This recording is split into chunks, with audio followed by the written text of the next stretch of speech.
Hey second graders, so I'm going to do another phonics lesson with you this week. It's going to be a lot like the one that I posted last week, and it's just like the ones that we do in class every day. So before we get started, you're just going to need two things again today. You need to grab a piece of paper, and then you need to grab two pens, crayons, markers, but they need to be different. So if you want markers, get one color and one another color. If you have pens, different colors, or maybe a pen and a pencil, just as long as they're two different ones. And if you don't have any, that's totally okay too. Just grab what you have. Okay, I'm going to give you a minute to go get your paper and your two writing utensils. Go. All right, I'm assuming that you're back after you've paused the video. So we're going to start with our 3-part drill. Our first part, you are going to tell me the sound that is on my card. And remember, sometimes there will be multiple letters. You tell me what they say. Here we go. Cool, a blend. Like in an itch. Ooh, we saw this prefix last week in the video. What does this prefix say? Miss. And we stick it onto a word. It means it is wrong or it's not. Kind of like in the word mistake.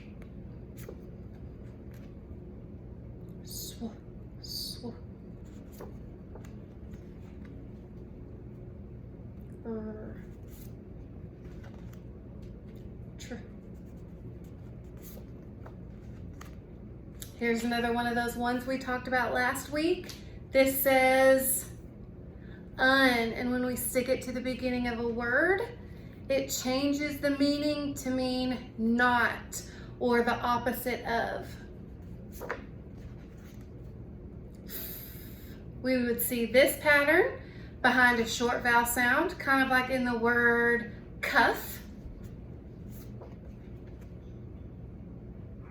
I hope you recognize this prefix as well. It says in, and it can mean in something, or it can also mean not. Here's a vowel team that we learned not too long ago. The O and the U come together to make one sound. Ow, like in cloud.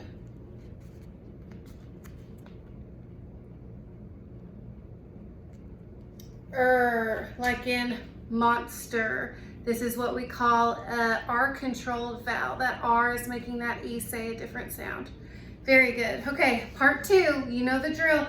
Put your finger in there like you just don't care, and I want you to tell me the letter and the sound, okay? So for example, if I said you would say E-R, okay? Here we go. Oof, oof.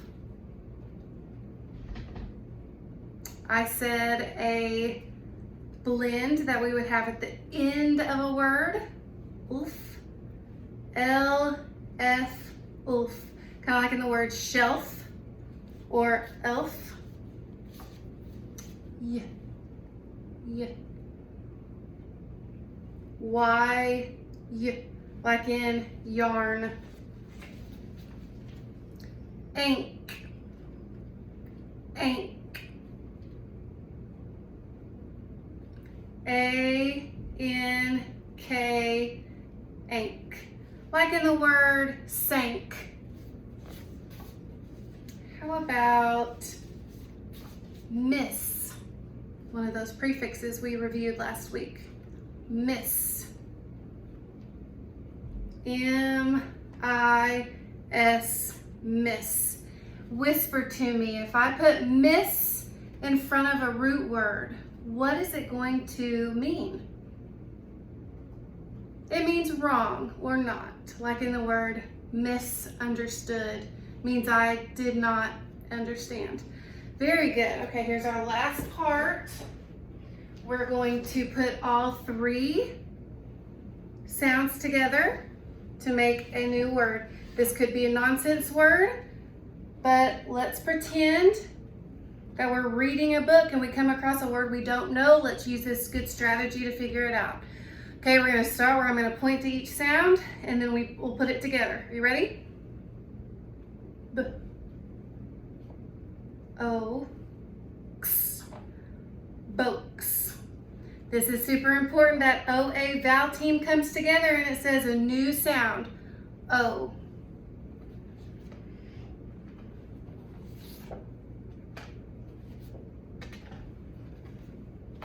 Ready? Glonk, glonk.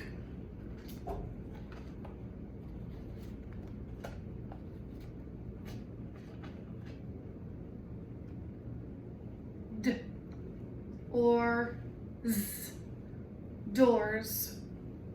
Okay, this time, let's see if we can sweep over it and say the whole word.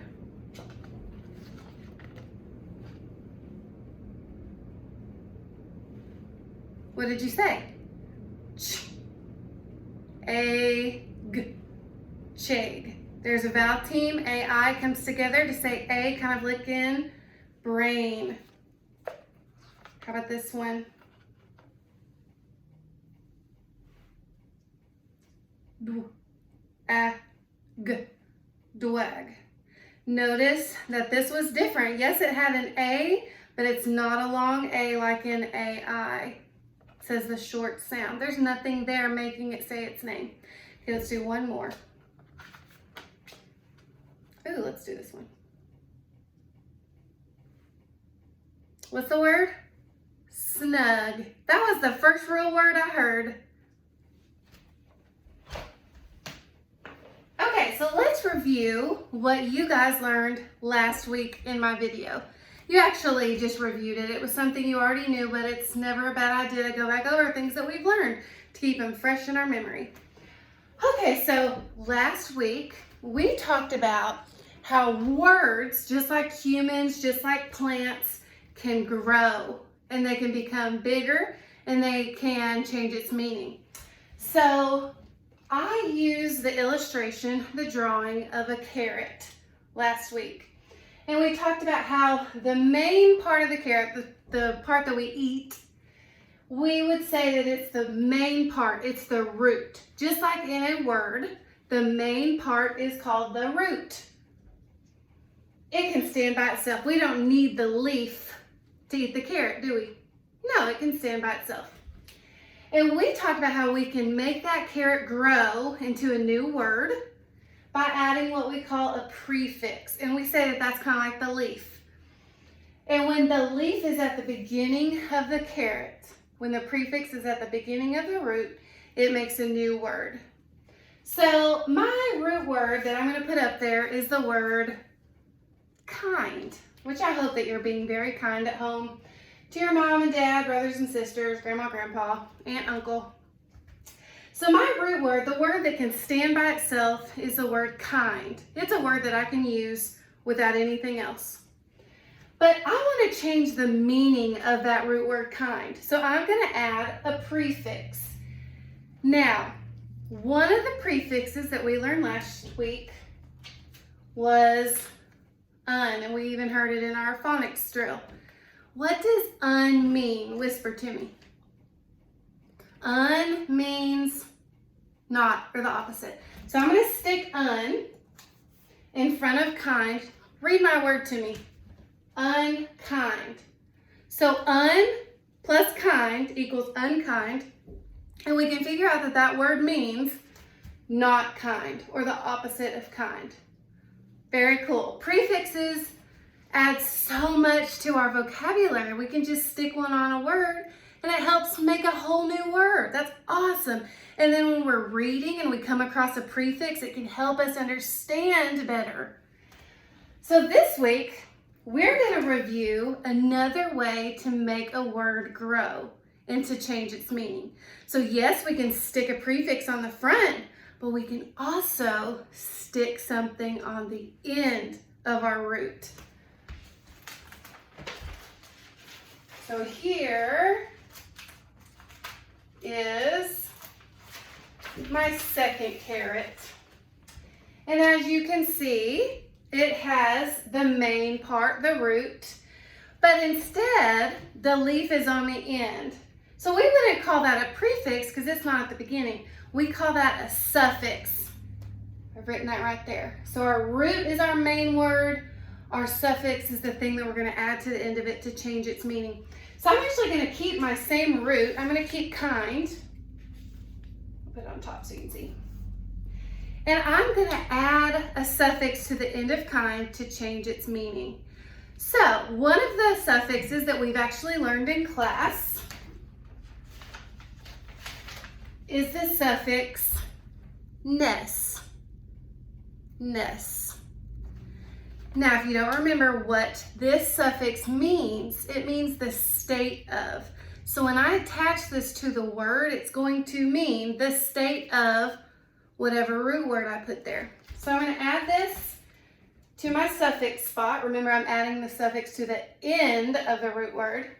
And let's put our word together. Kindness. Kindness. Now, you've heard that word a lot because we talk about it all the time at school. And I'm sure your parents talk about it too, telling you to always show kindness to others. So kindness means the state of being kind. Pretty cool. Just like a prefix changes the meaning to the root, so does the suffix. It's just at a different place. It's at the end. So what we're going to do is I'm going to give you the caret, the root, and we're going to figure out which suffix would best match there. So let me undo my suffixes that we've learned. So I'm going to review these with you because it's been a while since we've talked about these. Like I said, ness means the state of. So when I added ness to kind, it means the state of kindness. Now, one that is very similar to ness is less. Now, that's a word that we've heard in math a lot. Like if it's 10 less, that means that we take away 10 or it doesn't have 10.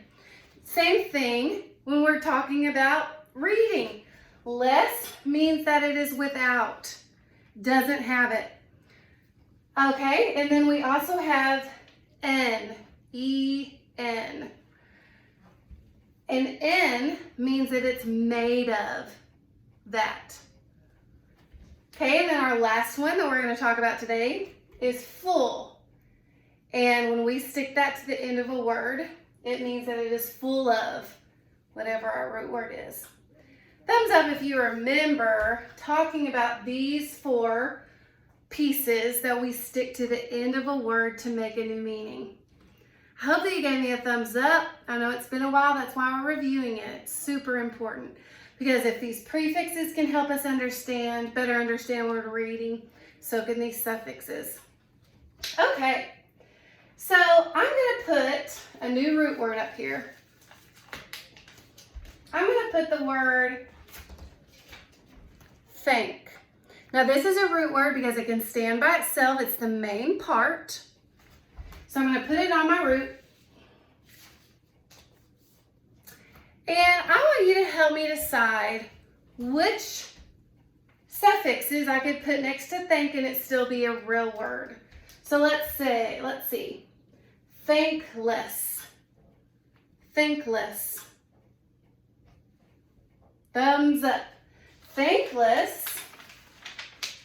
If I know what less means, which I do because I have it written down here, less means without. If I read thankless, it means that I am without thanks, which is not a good thing, is it? I hope that you're not thankless, but I'm going to add this one to it.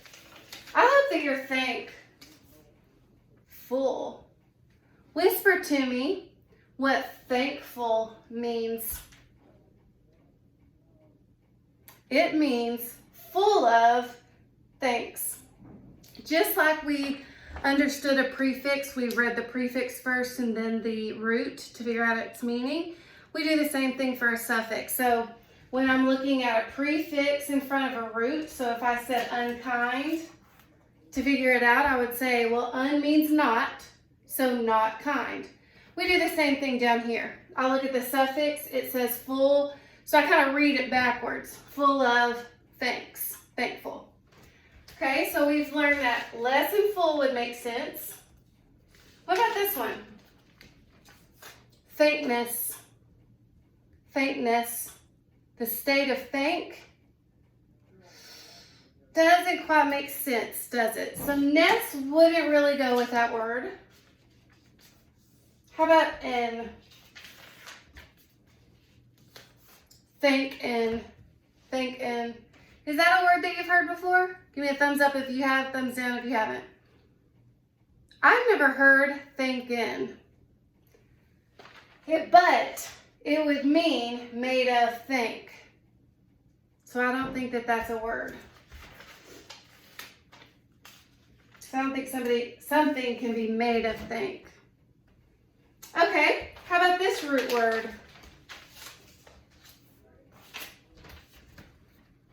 Care. Care. I want you to point on the screen which suffix I should stick behind care to make it a real word.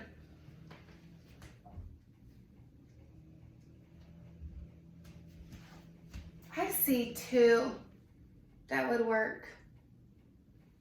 One of them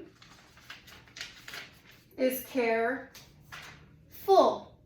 Now I'm going to point to the suffix first and you tell me what it means. Ready? Full of care. Careful means full of care. But I could also use this suffix, less. Tell me what this word would mean, starting with the suffix. Ready? Without care. Careless. Do it again. Without care would be the word careless. Which one, I want you to point to it, which one is a good characteristic? Careful or careless? Careful, full of care. Because if you're careless, that you might make a mistake on your work, you might end up getting hurt. So it's very important to be careful, full of care. Okay, let's do one more. I'm gonna get the root word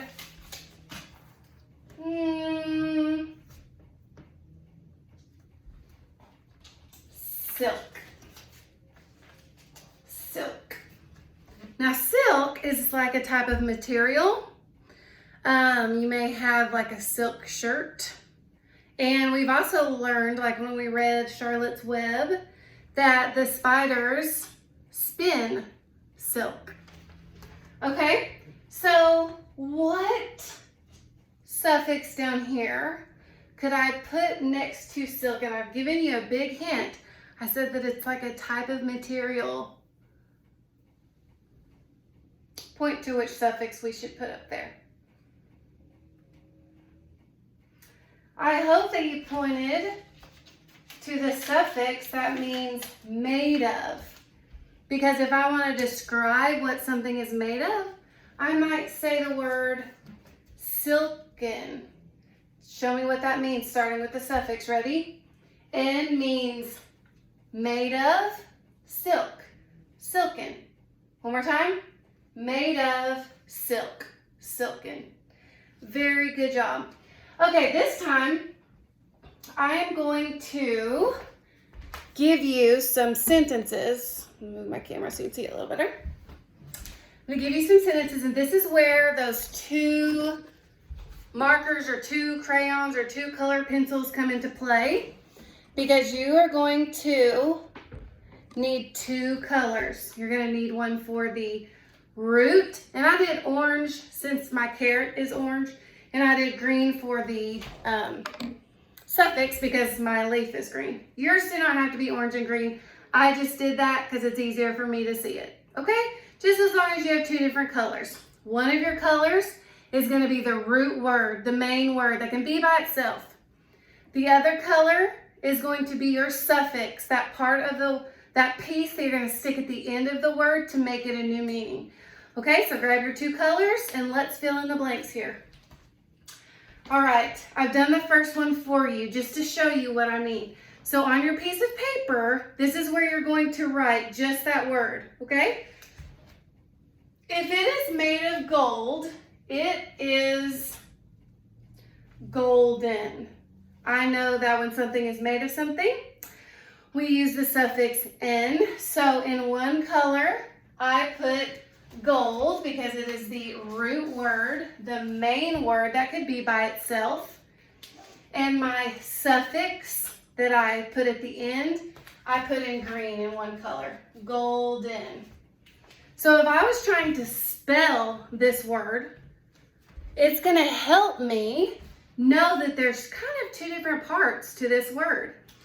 I have gold, which is my main word, so I'm going to put my syllabication line right there, gold. And then I know that "n" is a suffix that means made of. So I know that that has to stick together. So golden has how many syllables? Golden.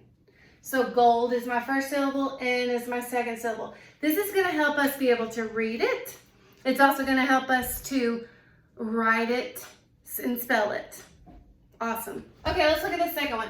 This time, use your one color to write the root word like I've already done for you, but you guys are going to have to figure out which suffix to put there. So grab your other color to write the suffix just like I've done. Okay, here we go. The day seems to have more bright blank than at night. The day seems to have more bright blank than at night. So let's take back a look at our prefixes that we have learned. We have "n," like in the previous one, made of. We have "ness," which means state of. Full, which means full of. And we have "less," that means without. So I hope that you've already written bright on your paper because that is our root word. Do it in one color like I did. And then grab your other color and let's figure out what suffix goes there. Brighten, made of bright. Something can't be made of bright. Bright, full of bright. I'm not sure I've heard that word before. How about brightness? Have you heard that word before? Yes. So brightness, remember we start with the suffix to figure out the meaning, is the state of being bright. Wouldn't you say that in the mornings or during the daytime that there is more brightness than at nighttime? Yes. So with my other color, I'm going to write the suffix ness. So if I were writing this, I hope that you wrote bright and ness. If I were writing this, my first syllable would be bright. And I would keep my suffix together to say ness, brightness. Okay, last one. When you carry your Chromebook, Mrs. Dotson says to be very blankful, not to drop it. Okay, this time I gave you the suffix and we're missing our root word, our main word that could be by itself. So let me read it one more time. When you carry your Chromebook, Mrs. Dotson says to be very blankful, not to drop it. What do you think should go there? Go ahead and write full in your suffix color, like I did. And what root word would you put in front of full? Think about it. When I want you to carry your Chromebook, do I want you to be going woo with it? Do I want you to be holding it with one hand? No. What do I want you to be when you're carrying that Chromebook? I want you to be very full of care, careful. So with my color that I am doing the roots, I am going to write the word care, careful. And just to clarify what that word means, let's start with the suffix. Full means full of, so careful means full of care. Awesome job, guys. Okay, this time on your piece of paper, you are going to write me a word that has a suffix in it. And so I'm actually going to do one with you first and then let you go next. So I want you to write me the word likeness. Likeness. So I hear how many syllables? Likeness. 2. I hear my root word and I hear my suffix. Now we should know how to spell that suffix because we've had plenty of practice. Ness. Ness. S. Spell it with me. S. What am I missing? I need another S because when we have a short vowel sound, we double the S, right? Ness.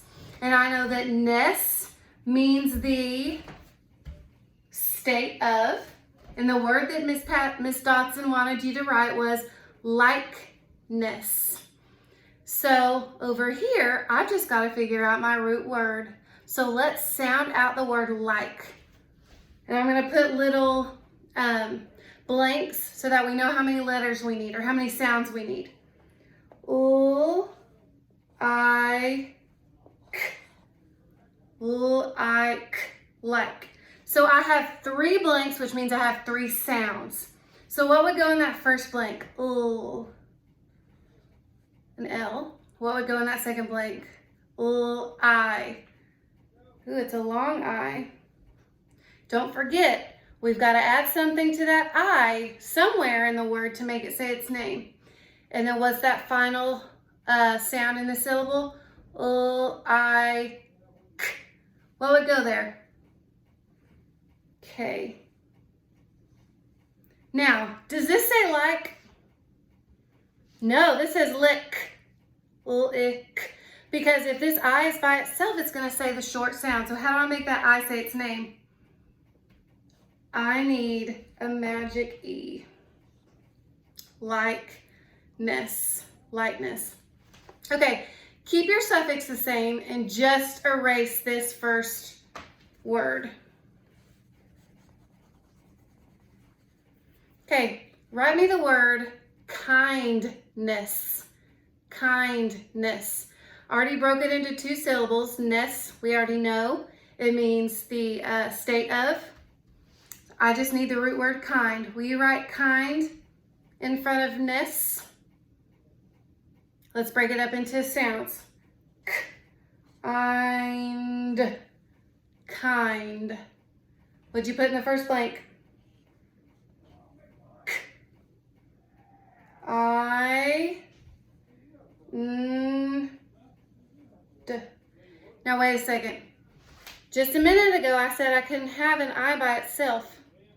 Why don't I need a vowel or a magic E here? Because this is one of those rule breakers, right, that we talked about.